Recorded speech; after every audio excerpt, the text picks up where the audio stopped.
What's good, you guys? Rucker here, aka James. Welcome back. This is the DTC Season 3, Week 4 A-League review for the 6th time.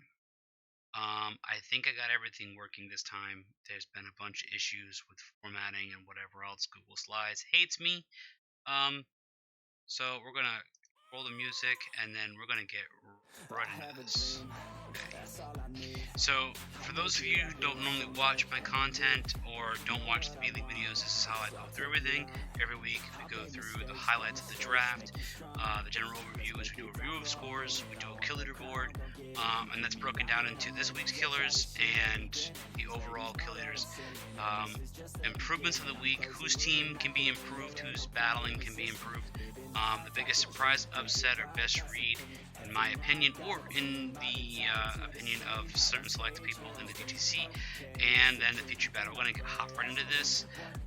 The week 4 battles and scores. The biggest winners of this week for the Moon Division, it's Bailey Perry and his Tennessee Tyrannotars, and in the Sun Division, it's Big Fat Groudons, coached by Ice.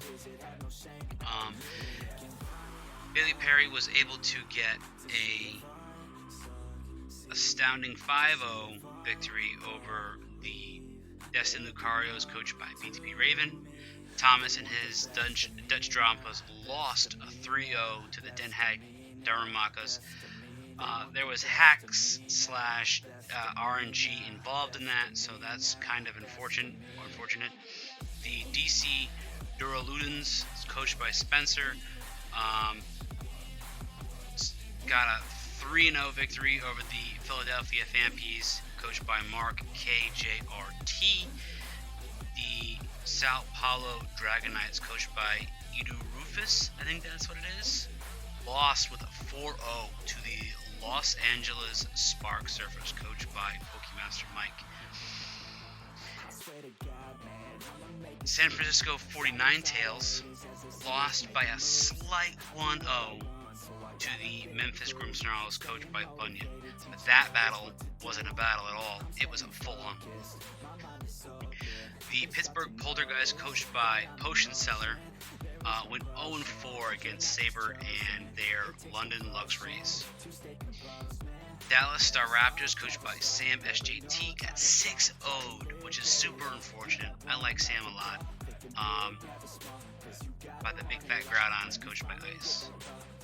The Ottawa Garchomps, coached by Pesky, and the previous player who was in Luxance's spot did not battle, so it's a forfeit 3-0 win, which has kind of been messing up the DTC Season 3 as the weeks have progressed. So we can see the leaderboard. My boy Bailey Perry is at the top, 4-0 at plus 14. And right underneath him is a new friend of mine, Pokemaster Mike, who's also 4-0 at plus 11. And then we jump down to the Sun Division, where the Big Fat Groudons, coached by Ice, are 3-1 at plus 12. Back up to the Moon Division, where Spencer's 3-1 at plus 10. Back down to the Sun, where the Ottawa Garchomps, coached by Pesky, are 3-1 at plus 9. And then 5th, 6th, 7th, and 8th are all in the Sun Division. Bunyan coming at 6 at 3-1 plus 4, tied with Saber, also 3-1 at plus 4. And then Malik Pai at 2-2 plus 2. And then 9th through 11th are back up in the Moon Division. BTB Raven coaching those Destin Lucarios at 2-2 plus 1. Mark KJRT and his Fampies are 2-2 minus 2. Cooley Kicker and his Den Haag Duramakas are 1-3 minus 5. Then Ace Trainer, who is again no longer with us, he's not dead, he's just not in the league. He's got a lot of other stuff to take care of. Was 1-3 at minus 8. He has been taken over by Luxance, I do believe. So he's at 12th. Hopefully Luxance can pull the team up and battle from here on in. 13th is Sam SJT, who's 1-3 at minus 8. So him and Ace are kind of tied, or Lux now are kind of tied. 14th and 15th are back in the Moon Division. Rufus 0-4 at minus 15. Thomas 0-4 minus 15, tied with 16th place, which is Potion Seller, who's 0-4 minus 15. So as you can see, there's a huge amount of differential here, from plus 14 down to minus 15. That's a 30 points difference, almost, between the top ranked guy and the bottom ranked guy. So it's kind of crazy. Whereas the B League people are starting to pull together more. It's not like a skyrocketing super huge victory as of yet. But we will see as the weeks go on. Ooh, I don't know what just happened.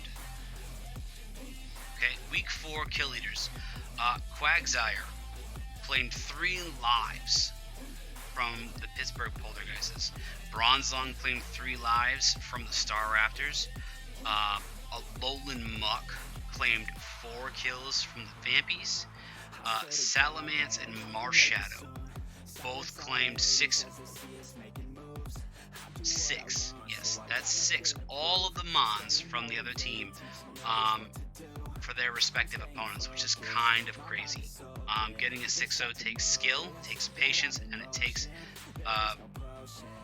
player knowledge about your opponent, how your opponent's going to play. Then we go to the regular kill leader board. This is the total kill leaders as of right now. Number 1 is that Mega Salamence belonging to Bailey Perry, 12-1. Marshadow right behind him with 11-1. Then again, Bailey's coming back with that Z-powered Excadrill at 8-1. And then Pokemaster Mike's got that Mega Metagross and that Landorus T, powered by a Z Crystal, at 8-2 and 7-1 respectively. That Mega Houndoom is putting some work this season, 7-1. Arceus goes 7-2. You would expect it to be doing more because it's Arceus, but hey, Ho-Oh at 7-3. We'll see and hope that both Ho-Ohs in both divisions can climb up that leaderboard. Zygarde complete at 6-1 seems a little lackluster as of right now. And then the kind of little surprise on the leaderboard is Umbreon. Umbreon's a thick, fat, usually used for a defensive role, but can actually do some serious damage with things like foul play. So I'm actually hoping that Umbreon continues to climb this list because it's a very underrated Mon, and it's on the kill leaderboard for such a fat, thick Mon. It's kind of crazy. The improvement part of this video. Today I'm going to pick on the Dutch Drampas and Thomas. No, I'm not really picking on you, dude. The whole thing is he has lost that do include hack / RNG.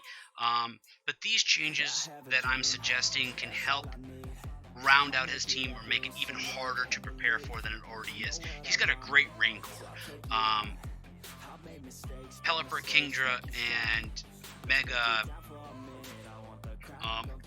Mega Swampert make up a huge core. Super fast, super hard hitting.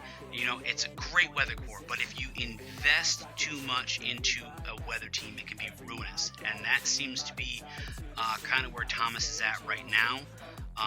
Poliwrath and Heliolisk both benefit from rain. Poliwrath outside of rain is kind of meh.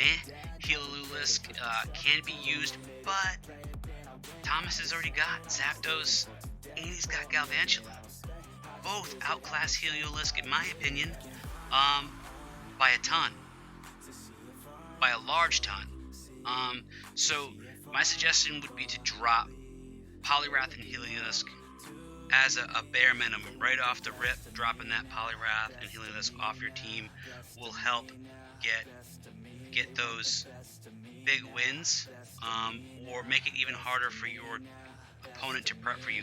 Now, what can you get instead? From the same draft tier, tier 4, Poliwrath can easily be replaced with Toxicroak, can be replaced with Sawk or Hariyama. All retain that fighting type with the fighting stab and the fighting coverage. Toxicroak has got great synergy, obviously, with a rain team, but Sawk can be a countering suspect. And then Hariyama's a big, fat sumo mon who can eat up hits. It's got guts. It's got thick fat. It can be used defensively. It can be used semi-offensively. Can check some of those weaknesses that he's got coming in. And go on from there. And then he's got these offensive ghost types that can help put some pressure on his opponent's team in Frostlass and mismatches. He can really put in work, I think, with some of these mons.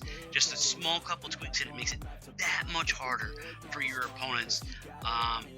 And with these mons are not rain dependent, so you can bring them in any team. My suggestions for your Uber, I'm not really sure. I looked over the A-League list. It's kind of sparse. Nothing that overall super helps your team unless you wanted to change out your Mega, which I really don't suggest when you're running a rain team to not have Mega Swampert, because that thing at the rain is an instantaneous threat.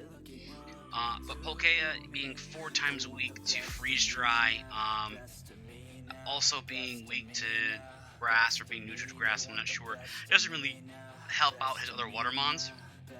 So if he could trade this away or grab another Uber, that would help out a lot with the coverage that he needs. That could make huge waves in that division. There were some left that are hugely powerful, but their best abilities like Reshiram and Kyurem White, I think, are both open in that division, but they don't really bring what he needs to his team, I don't think. Then again, Kyurem White is a goddamn monster, and it will take lives no matter what you do. So, biggest surprise, surprise again, this video keeps having a problem loading, I don't know why. It's a clip, basically, of Quagsire destroying lives. It put in so much work in this battle for Saber. Unfortunately, like I said, the video's not here. Claiming those 3 lives, taking out that Bulu early game, super damaging to the Gengar, dropping it down to Sash, I think. Coming in clutch. The sub 3 move that this thing had was insane. The amount of offensive pressure this normally defensive mon brought kind of changed the pace of the battle from the very beginning. I think if he brought a defensive Quag, it might not have gone his way. So kudos to you, Saber, and kudos to your Quag going hard. Now to the Battle of the Week. The Battle of the Week definitely goes to Malik, Pi, and Funyun. This is like a resounding, there's nobody thought that another battle was even close. We're going to sit back and watch the fireworks. This is an insane battle that ended in a 1-0, but this Marshadow is a complete monster. Tricking the the choice item onto Gastrodon completely voids most of its use. This Gliscor having Stone Edge doing 51% of the Kyurem is a huge hit right in the beginning. This Lapras puts in a ton of work, man. Bodying down this Gastrodon, this Gastrodon's now basically fodder. Doing a tiny bit of chip damage on this Ho-Oh, which doesn't really matter because Ho-Oh has Regenerator. Again, this Kyurem comes back and takes a Toxic, which now puts it on an even bigger timer, which is kind of huge. This Jirachi comes in, takes a little bit of damage, but it's got lefties, so that's not too big of a thing. If the Freeze came through, that'd be huge. Malik gets his rocks up and has Ice Punch, which almost takes Gliscor out. But then in comes Marshadow. Now, Marshadow's going to kill anything that it hits. I think Malik's best move was to sack off that Gastrodon, but it's not really going to help him all that much because the Stun Spore really hurt him. That knockoff helped him a little bit, but Tentacruel is just a fat, bulky monster, and it's not really too worried about much. That 29% helps a ton, another 29%. You can't out-roost the 29% plus Toxic, so you can see they both swap out. Marshadow comes back in, takes down this Jirachi, which is a big blow to Malik here. As you can see, that Marshadow is definitely choiced. Funyun has no choice but to sack something off. and he chose that Lapras, which is already severely weakened. Not really going to be too much help left in this fight. Missed another stun spore by Malik, which is unfortunate. Sludge Bomb coming in with a 26%, which is almost the amount you need to outpace Regenerator.